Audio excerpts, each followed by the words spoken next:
नमस्कार, मैं हुसैन रिजवी। नमस्कार, आपके साथ मैं हूं मीनाक्षी जोशी। इन दिनों सबकी जुबान पर बस एक ही सवाल है, क्या भारत में कोरोना की चौथी लहर आने वाली है? जिस तरह कोरोना का ग्राफ दुनिया के कुछ देशों में तेजी से ऊपर जा रहा है और नए नए वेरिएंट से डरा रहा है, उसे देखते हुए ये सवाल बिल्कुल जायज है, क्योंकि अभी तो हमने राहत की सांस ली ही थी। भारत में कोविड खात्मे की तरफ है ही, लेकिन ये खबर फिर से हार्ट बीट बढ़ा रही है। मीनाक्षी, डरना जरूरी है क्योंकि चीन में 14 महीने बाद 2 लोगों की मौत हुई है, तो साउथ कोरिया में 90 लाख से ज्यादा लोग कोविड पॉजिटिव पाए गए हैं। सिर्फ 3 दिन में वहां 14 लाख नए केस मिले हैं। फ्रांस की बात करें, इंग्लैंड हो, इटली में भी हालात बहुत खराब हैं, जहां पिछले एक हफ्ते में 30% कोरोना पॉजिटिव केसेस बढ़े हैं। इसलिए वायरोलॉजिस्ट भारत में भी चौथी लहर को लेकर सावधान कर रहे हैं और अभी से संभलने की सलाह दे रहे हैं। प्रिकॉशन के साथ साथ जरूरी है कि नए वेरिएंट से लड़ने के लिए शरीर को, बॉडी को तैयार किया जाए। हार्ट, किडनी, लिवर मजबूत बनाएं और सबसे पहले अपने फेफड़ों को, लंग्स को स्ट्रांग करें, क्योंकि कोरोना सबसे पहले आपके लंग्स पर ही हमला करता है। फेफड़ों पर तो कोरोना के साथ पॉल्यूशन का भी डबल अटैक हो रहा है। भारत की 93% आबादी जहरीली हवा में सांस ले रही है। और अफसोस की बात यह है कि ऑक्सीजन देने वाले पेड़ लगातार कम हो रहे हैं, घट रहे हैं। जहां पहले जमीन का 80% हिस्सा पेड़ पौधों से हरा भरा था, वो अब घटकर सिर्फ 30% रह गया है। आज वर्ल्ड फॉरेस्ट डे है और इस मौके पर लंग्स को मजबूत बनाने के साथ ही हमें पेड़ पौधों को बचाने का संकल्प भी लेना बहुत जरूरी है। तो चलिए, धरती और सेहत दोनों कैसे हरी भरी रहे, इसके लिए योग गुरु स्वामी रामदेव से वो तमाम उपाय जानते हैं। स्वामी जी, बहुत बहुत स्वागत है आपका। प्रणाम स्वामी जी, सुप्रभात। बहुत बहुत प्रणाम हुसैन भाई, आपको भी और मीनाक्षी बहन आपको भी। और आज हम मुंबई की ऐतिहासिक, सांस्कृतिक और आर्थिक नगरी से, महानगरी से योग करवा रहे हैं। और आप जो कह रहे थे वो एकदम सच है कि 80% जो जंगल था उसमें से करीब 50 से 60% लोगों ने अलग अलग जगहों पर काट दिया है। और उससे नेचर और एनवायरनमेंट की, प्रकृति और पर्यावरण की बहुत बड़ी समस्या खड़ी हुई है। इसलिए हमें पेड़ पौधे लगाने हैं, वनस्पतियाँ लगानी हैं। यहाँ पर भी देखो, ये गिलोय पूरे मुंबई में हमारे कार्यकर्ता भाई बहन बांटते रहते हैं लोगों को। और हमने भी गिलोय से लेकर के, आंवला एलोवेरा से लेकर के, नीम हल्दी से लेकर के अलग अलग जड़ी बूटियों वाले वनस्पतियों, पेड़ पौधों से लेकर के वृक्षारोपण के लिए गंभीर आह्वान चलाया था, आगे भी चलाते रहेंगे। और आज ताड़ासन, तिर्यक ताड़ासन, ये वृक्षासन आदि, ये लंग के लिए तो बहुत ज़बरदस्त है, ये बॉडी और माइंड के बैलेंसिंग के लिए भी बहुत ज़बरदस्त है। और आज हम समुद्र के किनारे हैं, यहाँ बहुत सुरम्य दृश्य है चारों ओर। और ऐसे समुद्र के किनारे पर, कहीं तालाब के किनारे, नदी के किनारे, उपवरी गिरिणाम संगमी च नदीनाम, कहीं पर्वत श्रृंखलाओं पर योग करने का सौभाग्य मिलता है तो बहुत आनंद की अनुभूति होती है। और जंगल में हो तो फिर तो मंगल ही मंगल हो जाता है। स्वामी जी, हमें तो सिर्फ देखकर ही आनंद की अनुभूति हो रही है। ताड़ासन जो आपके पीछे बैकग्राउंड नजर आ रहा है बहुत ही शानदार है। जी जी जी जी। और ऐसे ही शानदार और जानदार हमें लोगों की सेहत बनानी है। सुबह सुबह इंडिया टीवी पर हम समाचार और उपचार के साथ ये दिन की शुरुआत करते हैं। और जो लोग ऐसे करेंगे, ताड़ासन करेंगे, तिर्यक ताड़ासन करेंगे, उष्ट्रासन, भुजंगासन करेंगे। अच्छा स्वामी जी, साथ यहाँ पर हमारी महिला पतंजलि योग समिति की बहनें भी कर रही हैं। जी हुसैन भाई। स्वामी जी देखिए, लंग्स एक लेकिन खतरे अनेक। पोल्यूशन की मार पहले से ही लंग्स झेल रहा है, ऊपर से एक चौथी लहर की आशंका भी लोगों को डरा रही है। पिछली 3 लहर ने वैसे लंग्स को काफ़ी कमज़ोर कर दिया है। हालांकि आपने लंग्स लोगों की काफ़ी मजबूत किए हैं, लेकिन फिर भी एक बार फिर से ज़रा लोगों को बताइए कि लंग्स को अपने कैसे मजबूत करना है, और जो कोविड की मार पहले झेल चुके हैं उन्हें अपने लंग्स को और कैसे फौलादी बनाना है। तो लंग को फौलादी बनाने के लिए जो सूर्य नमस्कार कर सके उनको तो सूर्य नमस्कार करना है, जो सूर्य नमस्कार ना कर सके उनको कम से कम ताड़ासन, लंबे लंबे श्वासों के साथ ऐसे ये ताड़ासन इससे भी लंग मजबूत होते हैं, फिर इससे भी लंग मजबूत होते ही है। ऐसे बस ये कितना अच्छा हल्का है, ऐसे ये ऐसे करना है, ऐसे करना है, ऐसे। ये इतने अभ्यास तो खड़े खड़े ही कर सकते हैं, पार्क में कर सकते हैं, घूमते फिरते भी कर सकते हैं, ऐसे। अर्ध जो चक्रासन है, ऐसे ये किया, इसको कर सकते हैं। और जो कर सके वो उष्ट्रासन भी कर ले। चलो बैठ जाओ बहनों सभी, ऐसे पीछे की ओर झुक गए। ये लंग को फौलादी बनाने के लिए बड़े जबरदस्त अभ्यास है जो आज हम बता रहे हैं। इनको जो कर लेंगे, जिनसे बन पाए वो सूर्य नमस्कार कर लें, नहीं तो ये अभ्यास जो अभी हम बता रहे हैं इसको कर लें। खाली पेट पंचकोल और श्वासारी का काढ़ा दिव्य पेय पिलाते। जो उष्ट्रासन नहीं कर पाते उनको अर्ध उष्ट्रासन कराते। श्वासारी क्वाथ, श्वासारी वटी, श्वासारी प्रवाही, श्वासारी गोल्ड खाली पेट, और श्वास गोल्ड के साथ खाने के बाद करक्यूमिन गोल्ड, लक्ष्मीला, संजीवनी खिला देते हैं। दूध में हल्दी, सिराजी, च्यवनप्राश पिला देते हैं। फेफड़े इतने फौलादी बन जाते हैं। जो कर सकें वो उष्ट्रासन, अर्धोष्ट्रासन, गोमुखासन, फिर मकरासन, भुजंगासन, सर्वासन, धनुरासन, ये पूरा जो अभ्यास क्रम है, इससे कमर भी अच्छी होती है। लेकिन ये फेफड़ों के लिए, फेफड़ों को फौलादी बनाने के लिए जबरदस्त अभ्यास है। स्वामी जी, जिनको भी फेफड़े कमजोर हैं उनको, जी मीनाक्षी बहन। स्वामी जी देखिए, फेफड़ों की बात हो रही है, फेफड़े कमजोर मतलब एस्थमा, ब्रोंकाइटिस, लंग्स प्रॉब्लम्स के साथ ही रेस्पिरेटरी सिस्टम फेलियर होने का भी डर बना रहता है।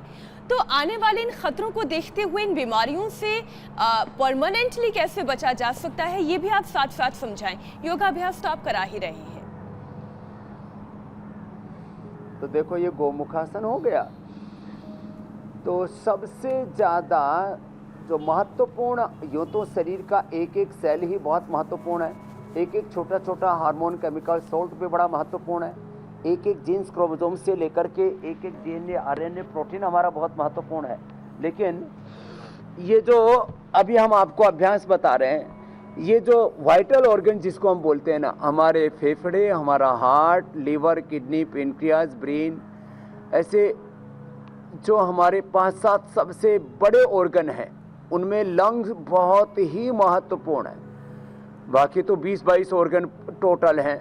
लंबे लंबे श्वास, ये भुजंगासन, ये उसको फौलादी बनाने के लिए 10-20 से लेकर के हम ऐसे 100 बार तक करवा देते हैं।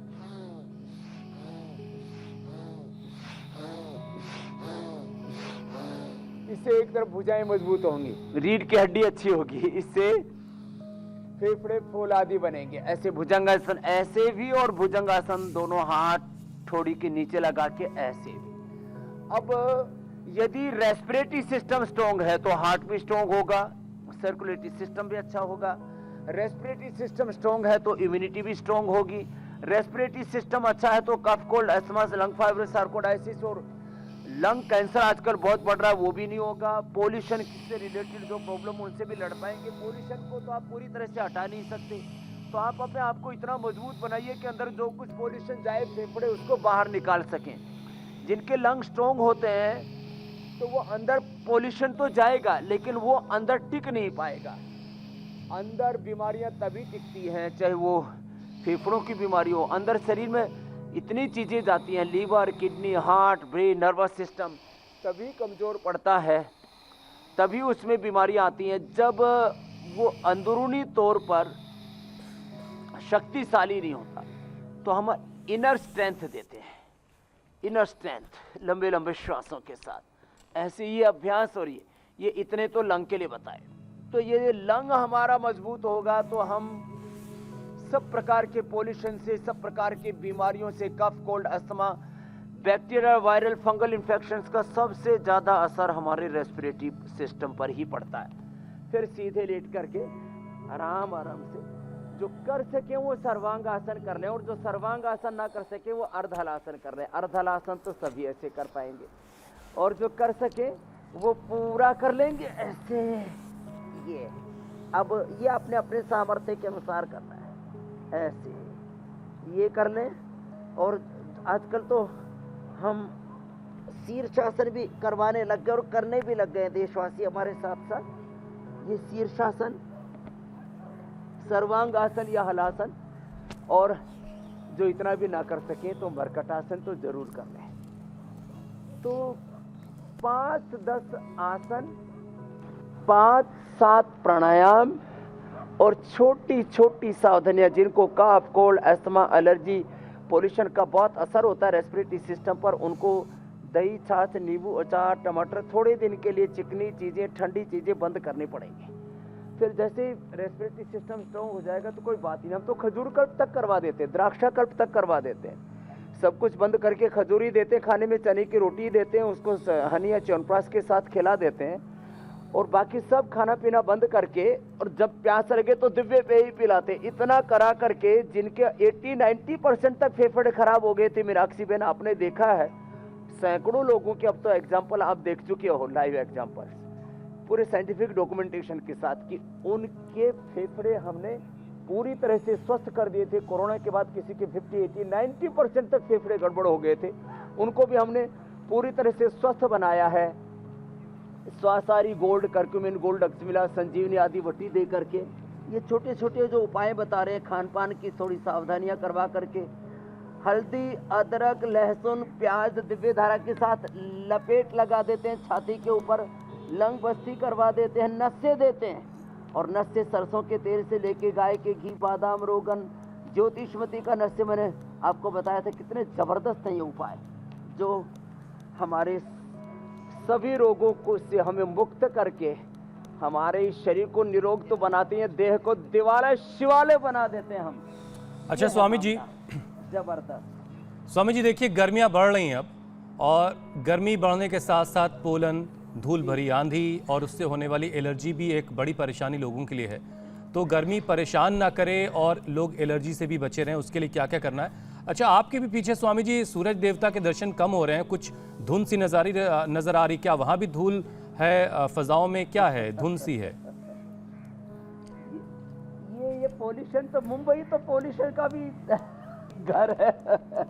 या सूरज को कुछ बादलों ने ढक लिया, कुछ यहाँ जहरीली कातिल हवाएं हैं, इतना जो है विकल है। एक एक आदमी, 2-2 गाड़ी घर में, एक एक घर में रहने के लिए जगह नहीं है। गाड़ियां जो है ना, 2-2, बाप के अलग, बेटे के अलग, सास के अलग, बहू के अलग। ये जो पोल्यूशन है ना, ये बहुत ज़्यादा हो रखा है। अब क्या करें? अब इससे बचने के लिए एक तो जितना हो सके प्राणायाम से, या सुबह सुबह जो मजबूत से है ना, उनको तो दौड़ लगाना चाहिए मेरी तरह से। और ये पोलन एलर्जी से बचने के लिए सबसे अच्छा नस्से कर लें। जब भी सीजन चेंज होता है तब तो कुछ दिन लगातार, नहीं तो सप्ताह में एक बार नस्से जरूर कर लेना चाहिए। और वो हमने सबको सिखा रखा है, माने बादाम, रोगन, गाय के घी, अणु तेल, षडबिंदु तेल, सरसों तेल, ज्योतिषमती तेल से नस्से कर लिया। जल नीति, सूत्र नीति भी हमने बार बार बताई हुई, सिखाई हुई। अब तो घर घर की बात होगी, सारे रहस्य के पर्दे हट गए। पंचकर्मा के ऊपर से, षटकर्मा के ऊपर से, योग विद्या, वेद विद्या और ये सब अध्यात्म विद्या जिसको लोगों ने गुप्त माना हुआ था, वो सारी विद्या को हमने बेपर्दा कर दिया है। और जो बेबस लाचार थे उनको हमने सिखा दिया है कि भाई कितने फेफड़े कमजोर हो, आप योग कीजिए, अब फेफड़े फौलादी हो जाएंगे। और इसमें प्राणायाम बहुत महत्वपूर्ण होता है। बाकी जो आसन कर पाए सो तो ठीक है, जो हमने बता दी। अब मैं तो इतनी जोर से करता हूं कि मेरे पड़ोसियों को भी कफ, कोल्ड, सर्दी, जुकाम, पोलन एलर्जी, कोई एलर्जी नहीं होती, सब एनर्जी से भर जाते हैं। जहाँ एलर्जी वही होती है जहाँ एनर्जी कम होती है। तो ऐसे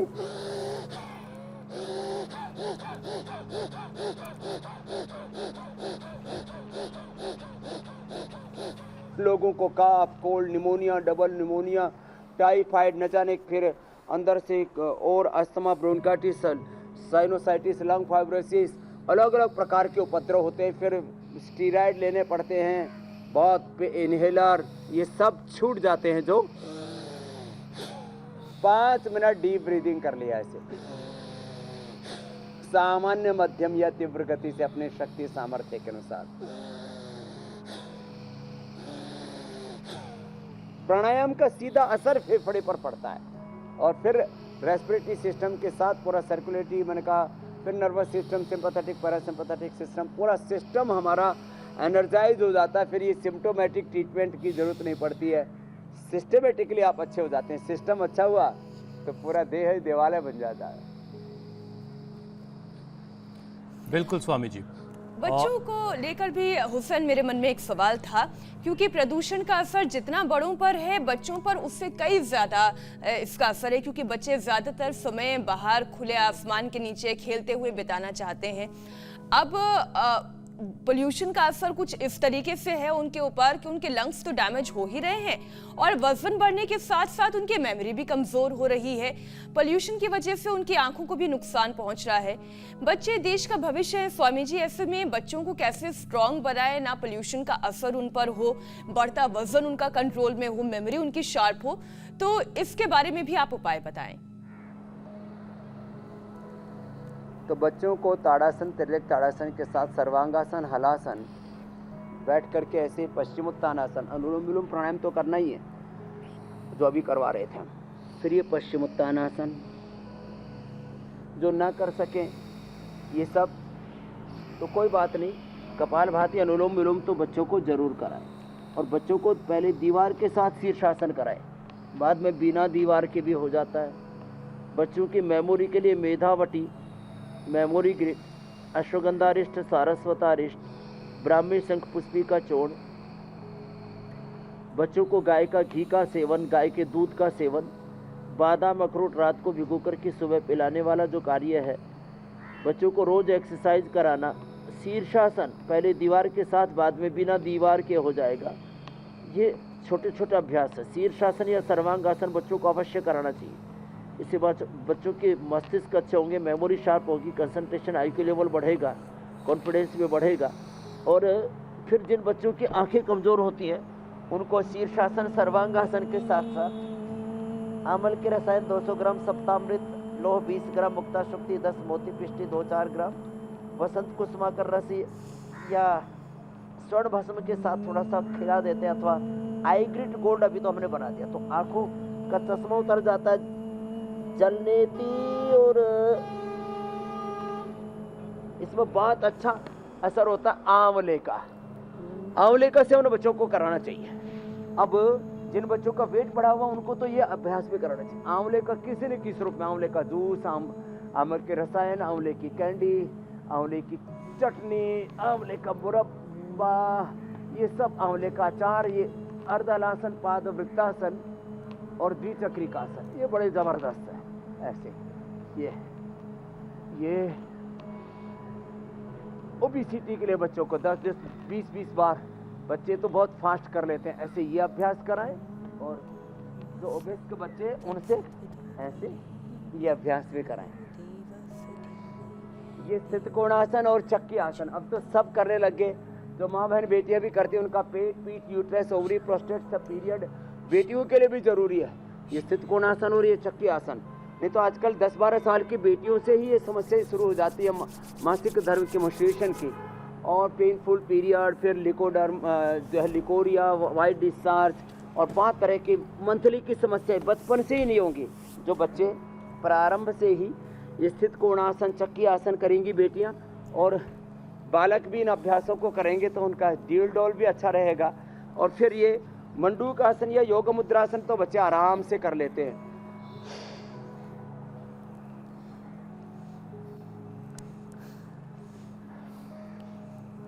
ये अभ्यास करने चाहिए मीनाक्षी बहन, हुसैन भाई। स्वामी जी देखिए, आज बड़ा ख़ास दिन है, आज वर्ल्ड फॉरेस्ट डे है, लेकिन अफसोस की बात यह है स्वामी जी कि लगातार ग्रीन एरिया दुनिया से कम होता जा रहा है, हमारी धरती से कम होता जा रहा है, जिसकी वजह से ग्लोबल वार्मिंग भी बढ़ रही है। शरीर को हरा भरा रखने का तरीका तो आप रोज़ाना बताते ही हैं, अब धरती को कैसे हरा भरा रखा जाए, कैसे हरियाली हर तरफ हो, इसके बारे में भी ज़रा लोगों को समझाइए। तो देखो, जिससे जितना बन पाए अपने अपने अभ्यास कर लें। ज़्यादा ना बन पाए तो कपालभाति अनुलोम विलोम ही कर लें। और ये प्रकृति हमें देती ही देती है। प्रकृति को बा का है, मदर नेचर का है। और अपने घर आंगन में गिलोय से लेके, जैसे आप मेरे दाईं तरफ देख रहे हो, ये हमारे कार्यकर्ता यहाँ जहाँ खूब इस सेवा में लगे रहते हैं। गिलोय से लेके, एलोवेरा से लेकर, तुलसी लीस से लेकर के छोटे छोटे पौधे लगा लेते। नीम के भी कटिंग करते रहे, उसकी कोपले खाते रहे। अपने घरों से शुरुआत करें। आंगन है तो वहाँ थोड़ा पेड़ लगा लें। और जो गांव में रहते हैं, सड़क के किनारों से लेकर के अपने जो खेत होते हैं उनकी डोल, हमने तो खेती भी की है तो सब पता है, एक्सपीरियंस है, अनुभव है। खेतों की डोल से लेकर के, सड़कों के किनारों से लेकर के, अपने घर की छत के ऊपर गमले लगाने से लेकर के, और अपने घर आंगन में ज़्यादा जगह नहीं है तो अपने बालकोनी में ही चाहे 10-20 प्रकार के गमले लगा करके और उन्हीं में ही छोटी छोटी जड़ी बूटियाँ लगा ले। इससे एक तो आंखें अच्छी रहती है, मन खुश रहता है। ऑर्नामेंटल्स के और तमाम तरह के सजावट के, बनावट के अलग अलग तरह के सामान हम रखते हैं। पेड़ पौधे, जड़ी बूटियाँ, इनको हमें लगाना चाहिए और इससे पुण्य मिलता है। आदमी ऑक्सीजन लेता है पेड़ पौधों से, बदले में क्या देता है? कार्बन डाइऑक्साइड छोड़ता है खुद भी, और बहुत तरह का पोल्यूशन होता है। आदमी के मल से, मूत्र से, पसीने से, सबसे दुर्गंध निकलता है। इसलिए हम वृक्षारोपण और यज्ञ की बड़ी महिमा कहते हैं, क्योंकि ये पर्यावरण को शुद्ध करता है। महर्षि दयानंद कहते हैं, जो व्यक्ति पेड़ नहीं लगाता और यजन नहीं करता, हवन नहीं करता, वो पाप का भागीदार होता है। क्योंकि आदमी खाता अच्छा है, सब सड़ा करके निकालता है। पसीने से दुर्गंध, मलमूत्र से दुर्गंध, किसी के तो विचारों में, भावनाओं में भी दुर्गंध होती है। तो हमें अपने सब प्रकार के आचरण से सृष्टि में सुगंध को, समृद्धि को, सुख को, वैभव को फैलाना चाहिए। यह आह्वान है आज हमारा सबसे। और मैं खुद वृक्षारोपण करता हूँ, खुद सब तरह से इस प्रकृति और पर्यावरण को अच्छा बनाने के लिए प्रयत्न करता हूँ। और इंडिया टीवी के माध्यम से तो करोड़ों लोगों से हमने आह्वान किया और लाखों करोड़ों लोगों ने पेड़ पौधे, वनस्पतियाँ लगाई, अपने घरों में भी, सड़कों पर भी, अपने गाँव में, अपने डोलों पर भी। हुसैन भाई, स्वामी जी, हैरानी तो ये भी है कि लोगों को खबर है कि पेड़ पौधों की कमी की वजह से उनकी सेहत से जुड़ी कितनी परेशानी हो रही है। पोल्यूशन से बॉडी में ऑक्सीजन का लेवल कम हो जाता है और उसी से चिड़चिड़ापन और नेगेटिव इमोशंस हावी होने लगते हैं। तो प्राणायाम आपने सिखाया है स्वामी जी, लेकिन बॉडी में ऑक्सीजन बढ़ाने का आयुर्वेदिक उपाय क्या है, जरा वो भी बताइए।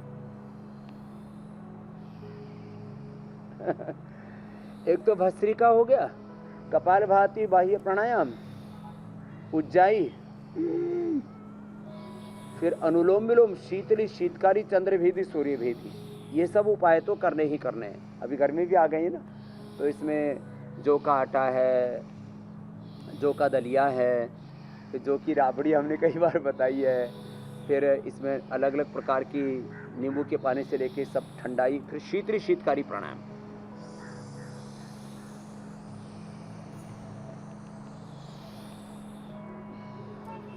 मुंह से लिया, नाक से छोड़ दिया।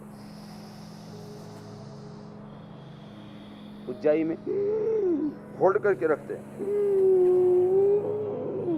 फिर चंद्रभेदी, सूर्यभेदी, फिर अनुलोम विलोम, नाड़ी शुद्धि, भ्रामरी, उद्गीत, ये तो प्राणायाम करने हैं। अब आयुर्वेदिक उपाय यह है, देसी कपूर, पीपरमेंट, अजवाइन सत, नीलगिरी और लौंग, इनका सब मिला देते हैं तो ये लिक्विड बन जाता है और उसको सूंघ लेते हैं। ये दिव्य धारा के रूप में हम उपलब्ध कराते हैं सब। क्वांटिटी कितनी रखते हैं स्वामी जी? ऑक्सीजन का लेवल बढ़ जाता है। ये पीपरमेंट, अजवाइन सत और देसी कपूर, भीमसेनी कपूर जिसको बोलते हैं, ये तो समान मात्रा में ले ली। और इसमें ये मान ली 10-10 ml लिया तो 5 ml इसके अंदर यूकेलिप्टिस ऑयल और 5 ml इसमें लौंग का तेल मिला दिया। यह सभी चीज़ें बराबर भी रख सकते हैं। लौंग का तेल थोड़ा और ज़्यादा महंगा मिलता है, ऐसे तो सारी चीज़ें महंगी हैं। तो ये सब मात्रा, सबकी समान मात्रा भी ले सकते हैं पांचों चीज़ों की, और उसी से हम दिव्य धारा तैयार करते हैं। और उसको ऐसे सूंघने से ही जो है ऑक्सीजन का लेवल बढ़ जाता है। कोरोना काल में जिनका 60-70 तक ऑक्सीजन लेवल पहुंच गया था, यही दिव्य धारा सूंघा करके, अनुलोम विलोम करा करके, पतंजलि बाम छाती पर लगा करके हमने लोगों का 15 मिनट के अंदर ही 9900 ऑक्सीजन किया हुआ है, आपने खुद अच्छा देखा स्वामी हुआ है जी, देखिए मीनाक्षी बहन, प्राणायाम हुसैन और भाई। सूंघने वाली जो चीज़ बताई उससे तो ऑक्सीजन का लेवल बढ़ता ही है, लेकिन क्या कोई ऐसी चीज़ है जिसको खाने से भी ऑक्सीजन का लेवल बढ़ जाता हो?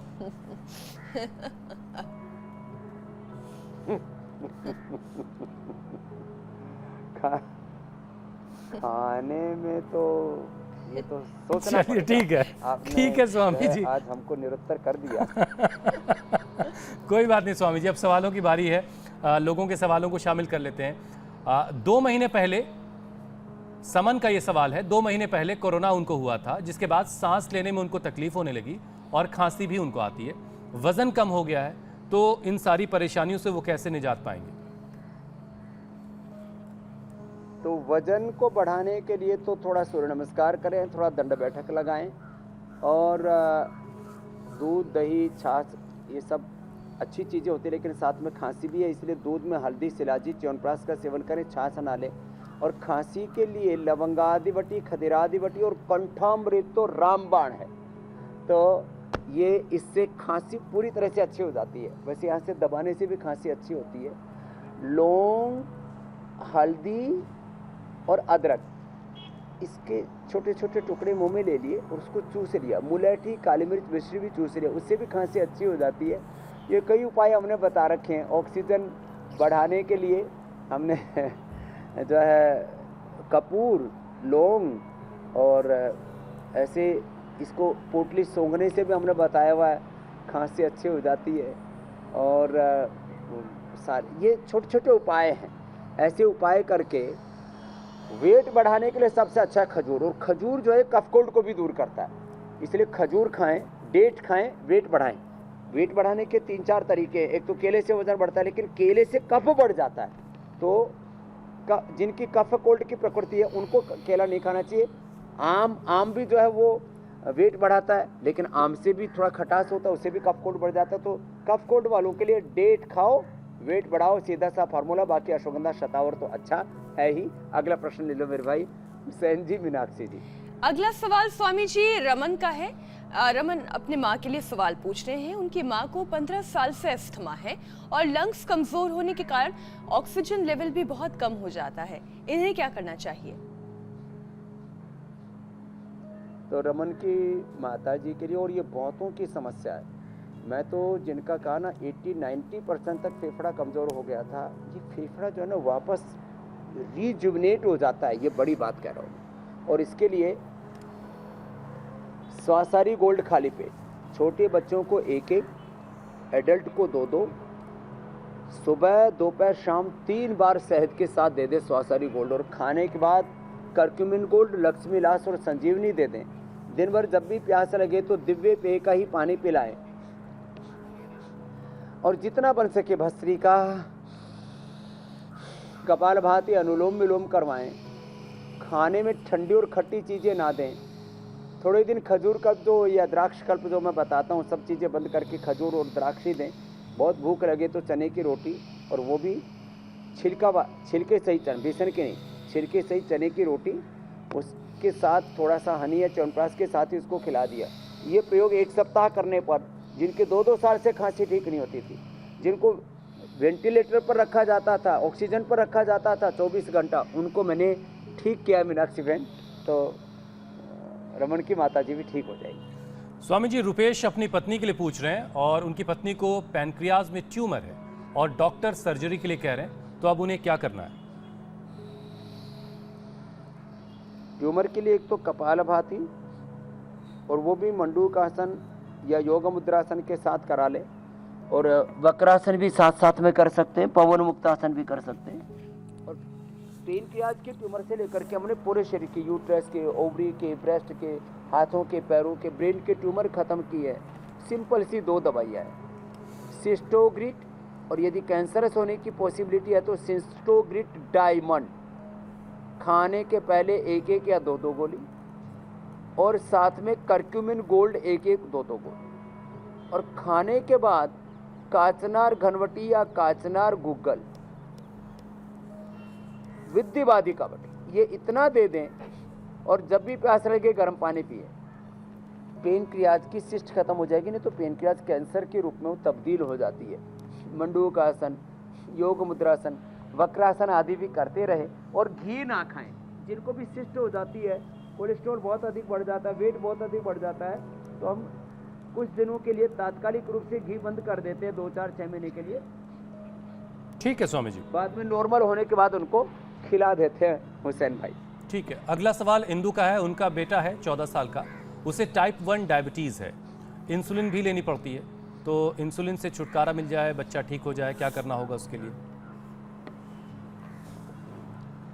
तो देखो, ये रूपेश के लिए भी और इंदु के लिए भी, दोनों के लिए समान रूप से हैं। ये मंडूक आसन तो बड़ा ज़बरदस्त है, इसलिए रोज़ हम एक बार बता ही देते हैं। मंडूक आसन और पवन मुक्त आसन मात्र 2 आसन कर लें, कपालभाति अनुलोम विलोम मात्र 2 प्राणायाम कर लें।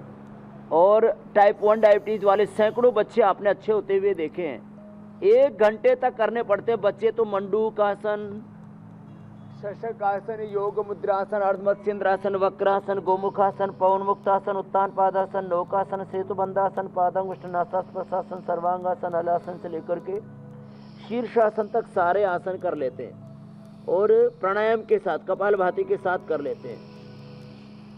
खाली पेट मधुनाशिनी खाने के बाद मधुग्रीट, खीरा, करेला, टमाटर का जूस। अब अनाजों में गेहूं चावल हम बंद करा देते हैं, रागी और बाजरे की रोटी खिलाते हैं, मोटा अनाज बड़ा ज़बरदस्त, और ये पॉइंट दबा देते हैं। हम पेनक्रियाज को रिजुविनेट कर देते हैं और डायबिटीज़ के पेशेंट को नॉन डायबिटीज करते हैं। अब ये टाइप 1 डायबिटीज़ के हज़ारों बच्चों को और टाइप 2 डायबिटीज़ के तो छोटे बड़ों को, लाखों करोड़ों को हम नॉन डायबिटिक कर चुके हैं। अब तो ये विश्वास जाग जाना चाहिए पूरे देश और दुनिया में कि सामूहिक रूप से एक झूठ बोली जाती है, संगठित झूठ, की बीपी, शुगर, थायराइड अच्छे नहीं होते, और हमने इन्हीं को ही योग से बीपी, शुगर, थायराइड को मुक्तावटी, बीपी ग्रीट और थायरोग्रीट और मधुनाशिनी मधुग्रीट और योग से ठीक करके दिखा दिया है। अब तो विश्वास कर लें। जी मेरे भाई। स्वामी जी, अब सवालों के बाद कार्यक्रम के अगले पड़ाव की तरफ चलते हैं। पेड़ पौधे लंग्स के लिए ऑक्सीजन देते हैं स्वामी जी, साथ ही साथ बहुत सारी बीमारियों में एंटीबायोटिक का भी काम करते हैं, तो ज़रा एक बार फिर बताइए कि घर में कौन कौन से पौधे लगाए जा सकते हैं जो ऑक्सीजन भी दें और बहुत सारी बीमारियों से भी बचाएं, एनवायरनमेंट को बेहतर बनाएं? तो देखो, ये पेड़ पौधे ज़्यादा नहीं तो कम से कम जैसे हमारे मुंबई के कार्यकर्ता ही करते हैं। इधर आओ मैया, कश्मीरा जी, माता जी इधर आओ। ये सबको बांटते हैं यहाँ पर।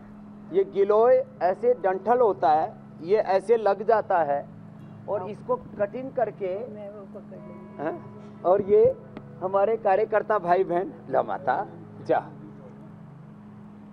ऐसे जाओ।